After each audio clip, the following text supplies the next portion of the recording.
Devyani international का Q3 result आया, revenue बढ़ रहा है लेकिन फिर भी कंपनी लॉस में क्यों फंसी हुई है? तो चलिए आज के इस वीडियो में पूरा सच नंबर टू नंबर समझते हैं। तो दोस्तों, देवयानी इंटरनेशनल ने अपने Q3 के नंबर डिस्क्लोज कर दिए हैं। डेटा मिलियंस में दिया गया है। मैं आपको करोड़ में कन्वर्ट करके बिल्कुल आसान भाषा में समझाने वाला हूँ। तो चलिए सबसे पहले बात करते हैं रेवेन्यू फ्रॉम ऑपरेशंस की। पिछले क्वार्टर में 1376 करोड़, पिछले साल 1294 करोड़ और इस क्वार्टर में 1440 crore. Year on year basis पे देखा जाए तो लगभग 11% की ग्रोथ देखने को मिल रही है।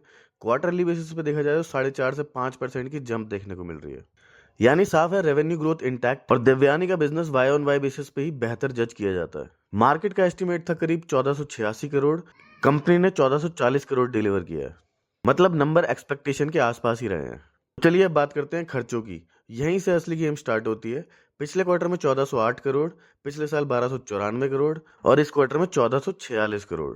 एक्सपेंसेस भी रेवेन्यू से ज्यादा तेजी से बढ़ रहे हैं, जो कि प्रेशर क्रिएट करता है मार्जिन्स पर। तो चलिए अब आते हैं सबसे important part, net loss.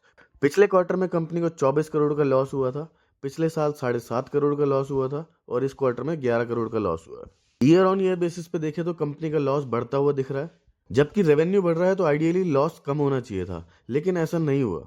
Market का एक्सपेक्टेशन था करीब 10 करोड़ का लॉस, एक्चुअल लॉस आया 11 करोड़, यानी यहाँ भी स्लाइटली डिसअपॉइंटमेंट। दोस्तों, लॉस का सबसे बड़ा रीजन है एक्सेप्शनल आइटम। इस क्वार्टर में कंपनी को 21 करोड़ का एक्सेप्शनल लॉस रहा है, जिसकी वजह से बॉटम लाइन प्रभावित हुई है। तो चलिए अब आते हैं ऑपरेटिंग प्रॉफिट पे। पिछले साल 8.6 करोड़ और इस साल 6.7 करोड़। ऑपरेटिंग प्रॉफिट भी ईयर ऑन ईयर बेसिस पे गिरता हुआ देखने को मिल रहा है।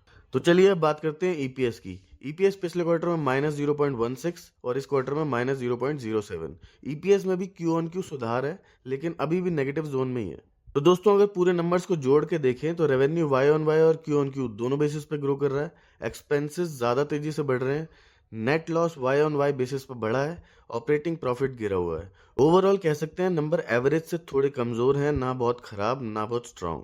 दोस्तों, अब देखना ये होगा कि मार्केट इन रिजल्ट्स पे कैसे रिएक्ट करता है। तो दोस्तों, अगर आपको ऐसे डीप एनालिसिस पसंद है तो वीडियो को लाइक जरूर करें और चैनल को सब्सक्राइब करना बिल्कुल ना भूलें। धन्यवाद।